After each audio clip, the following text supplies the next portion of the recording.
Life, wisdom. Hello everybody, this is Dr. Echols. On our first few videos we talked about subluxation, we talked about symptoms. Now we're going to talk about the actual degenerative process that takes place when a subluxation is present. And I've got the lovely Miss Corrina here with me, and she's going to be helping me with this.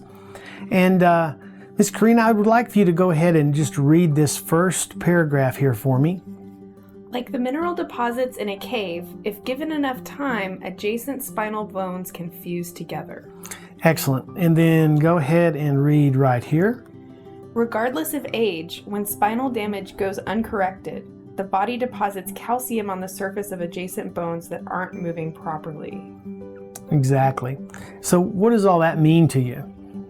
If you're not having the full motion and flexibility in your joints and in your spine like you're supposed to, then over time the bones will actually grow together. That's exactly right. And we showed some of that in the initial video. We showed that, and you actually got to see the bones as they kind of fused together. And they didn't move so good, did they? Right. They completely lost their movement completely. Right. So how would we go about correcting these subluxations? How would we go about doing that? Let's look at that. This is the timeline of your care. And if we take the initial intensive phase of your care and we add it to the rehabilitative phase of your care, that is equal to what we call corrective care. Corrective care can last anywhere from about a year to maybe 2.5 years, depending on how serious the condition is. Okay?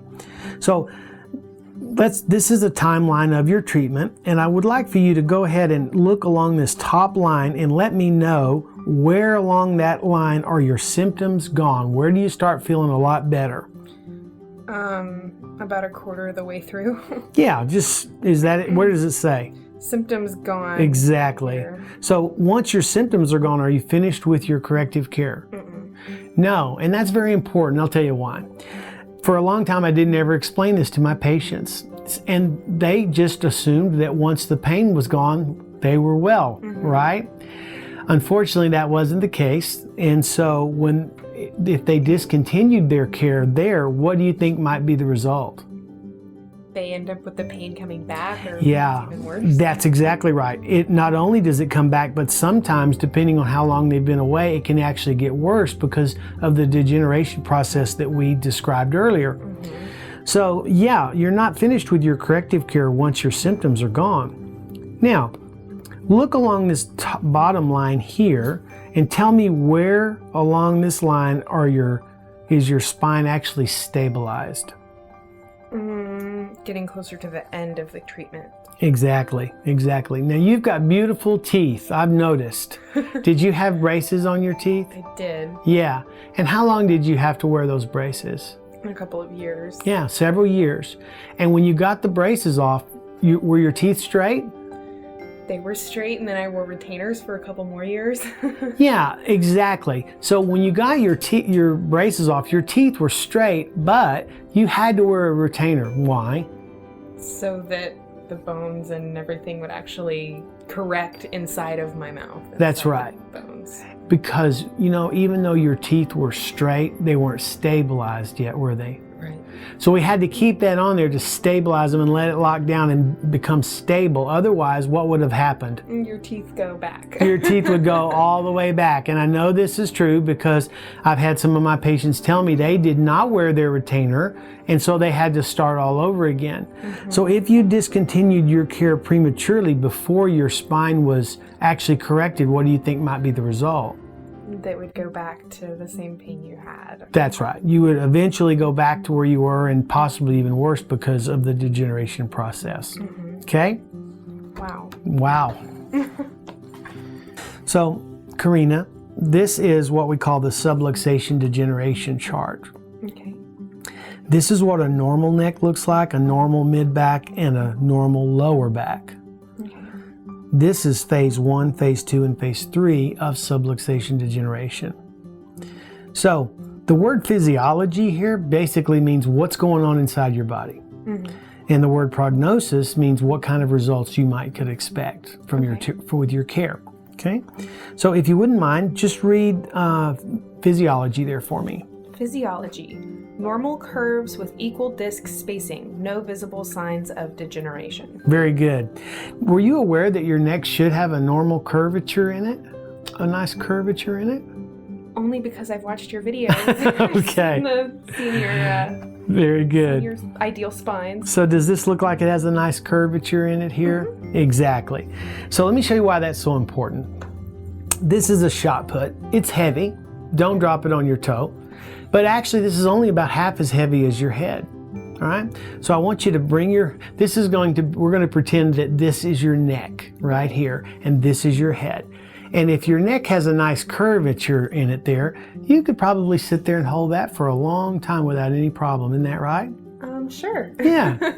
But now you hold on to this and I'll help you. Then now let's straighten that curvature in your neck. It's a lot more difficult. Much more difficult. What's happening to these muscles here in your neck? They're really straining just to hold on. They're very much straining just to hold on. So when you don't have a curvature in your neck and your head is way out forward, what do you think is going to happen to all these muscles here in your spine? They get really tense. You get very tense. And how many times, I've heard it a million times, have people go, oh, I carry all my tension. Carry it all right here. I carry all my tension here. Like, I don't know what that means other than like, I take it all and I just carry it right there. But they don't have this information about that. When we start to correct the spine and we get that normal curvature, what do you think happens to all these muscles? They just relax because that curvature can support that. But when we've lost it, it's a strain just to hold the head into the right position. Mm-hmm. See how important having a curve there in your neck is? Yeah. Yeah. So that's what a normal curve is. Now, do you notice on here these little dark spaces between there? That's the disc space. Okay? Yes. And do they look nice and equal to you? Mm-hmm. Yeah. And that's what this is, normal disc spacing. So the little spacer between the discs, the vertebra is nice and equal and no problems. Now, look over here at this one. Do you see how it's all kind of grown together and a lot of degeneration? It looks real. There's hardly any space at all. Yeah. And do you see any of that here? Mm-mm. No. And that's because there's no visible signs of degeneration present in a normal neck. Okay. Yeah. Now, let's say that you've lost the normal curvature in your neck, and your neck is real straight like this one. Now you've moved away from normal, and you're already into phase 1 of degeneration. Okay. Let's figure out what that's all about. So, if you wouldn't mind, read the physiology for phase 1. Misalignment and malfunction with soft tissue damage and nerve irritation. Yes. So, if having a curvature is correct alignment, then not having a curvature would be misalignment, exactly. And when we check range of motion, we want to make sure that the person can fully move from each side to side in the correct manner, and that would be correct function. So if a subluxation was limiting their range of motion, mm-hmm. that wouldn't be correct function anymore, it would be misalignment, malfunction. Malfunction, exactly. And over here, if we started to have interference to the nerves, what do you think would happen to all of these different systems and organs and cells out here? They would all be affected, even your other organ systems. And especially looking at the neck, you see that's your brain, your eyes, your nose, your sinuses, your vocal cords. Yeah, that would be affected. It absolutely can affect all that, because as long as we don't have any interference, we have healthy function. But if we start having interference, then we have healthy or unhealthy dysfunction. Unhealthy function, exactly right. So go ahead and read the prognosis for me for phase 1. Return to near normal may be expected with appropriate chiropractic care. Yeah, if we catch this early enough, we can actually return the spine to almost normal, which is good. But let's say the person, for whatever reason, did not get it corrected. Maybe they didn't know or whatever. What would you think would happen if they didn't get it corrected in phase 1? It would just continue to worsen and the bones would grow together, so you'd lose the space, you would lose the motion, Yeah, disc narrowing and calcium deposits. Yeah, you would move over into the second phase of degeneration, okay? And that's part of it. So what is physiology? Read the physiology for phase 2, excuse me. Disc narrowing, calcium deposition, bone spurs, and nerve irritation. Perfect. Now, if you'll look right here at that little disc space there, does that look like it's nice and equal and thick like it is over here? No, they're already starting to like completely lose the spaces. They're getting unequal. Yes, and that's what that is, unequal disc spacing. Now, do you see that big bony spur that's growing down right there? Yes. That's what calcium deposition in bone spurs actually looks like. Okay. Yeah, it's a real deal. And then we've got nerve irritation. So if over here in your cervical spine, the bones were actually starting to fuse together, what do you think would happen to all of the cells, tissues, and organs that these nerves feed out to? You would have inflammation, potential pain, or just malfunctioning of whatever that organ system was that was affected. Yeah, it wouldn't function very well, would it? And I've noticed a lot of people, a lot of different things start to happen, but they never really attribute it back to maybe a problem in their spine because they don't have this information. Right. So, read the prognosis there for the phase 2 of degeneration. Slowing or stopping may be expected with appropriate care. That's right. So, what is the difference between the prognosis in phase 2 and the prognosis in phase 1? In phase 1, you can expect to return back to normal or close to normal, but with phase 2, you're looking at maybe you can slow or stop the degeneration, but not necessarily regain where you were before. Excellent. You get an A+. So that's perfect. Yeah, so we don't really like to get to phase 2 because we can't really return you to normal. All we can do at that point is probably slow this down or stop it, but the damage has already been done, right? Mm-hmm. So if you don't get it corrected in phase 2, what do you think might happen? You go to phase 3. You go to phase 3, and that's the final phase. So let's go ahead and read the physiology for that. Joint immobilization, bone fusion, nerve atrophy, and scar tissue. Yeah, so if somebody's having trouble moving their head all to the full extent, think what it would be like if the bones were completely fused together. How do you think their movement would be then? They'd have complete limited motion. Very much so. And I've unfortunately had patients that came into my office and asked for my help, but we were really unable to help them at that point because there are no more joints. They're completely fused together. Wow. Now, so that's what joint immobilization and bone fusion is. And of course, if you had your whole neck was fused, the nerves atrophy or they wither away, and then every single cell, tissue, and organ that those feed out to, or what do you think is going to happen to the function of those? They're going to be dysfunctioning. It's going to be malfunctioning for sure at that point. And then we noticed those knots and stuff that we have in the back due to the muscle spasms that we talked about earlier.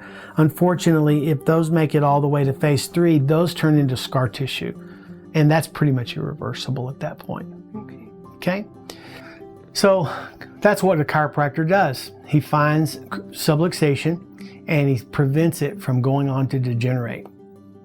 And in a minute, we'll show you a little bit about how that looks when we go ahead and make that adjustment.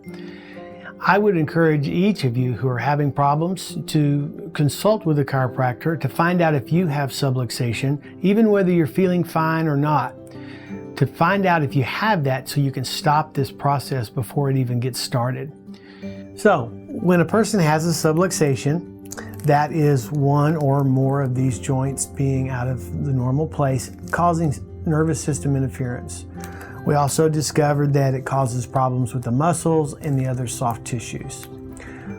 It also restricts the motion and the function of the joint itself. Chiropractic helps to restore that normal function, take off the nerve interference that's there, and help to balance these muscles and soft tissues. And this is what an adjustment actually looks like. And I'm feeling down through Corrina's neck, and I'm feeling for a subluxation. And I've taken care of her before, so she's in pretty good shape. But right there, can you feel that little spot right there? Okay? So what we will do is we'll just gently move this over and reposition that joint quickly, painlessly, and without too much effort as well. That felt pretty good, yes? Very good. So what that does is it actually helps to restore the normal function to that joint so that it doesn't tend to go out of place and start to fuse together and have that whole host of other problems occur, like the muscle spasms and that kind of thing. I get a lot of patients to tell me they carry all their stress in their shoulders, but they don't have the information that I just gave you about subluxation. Turn this way here, real easy. And there you go. That sound that we hear is not anything breaking or popping. It's actually just air that's escaping from the joint there.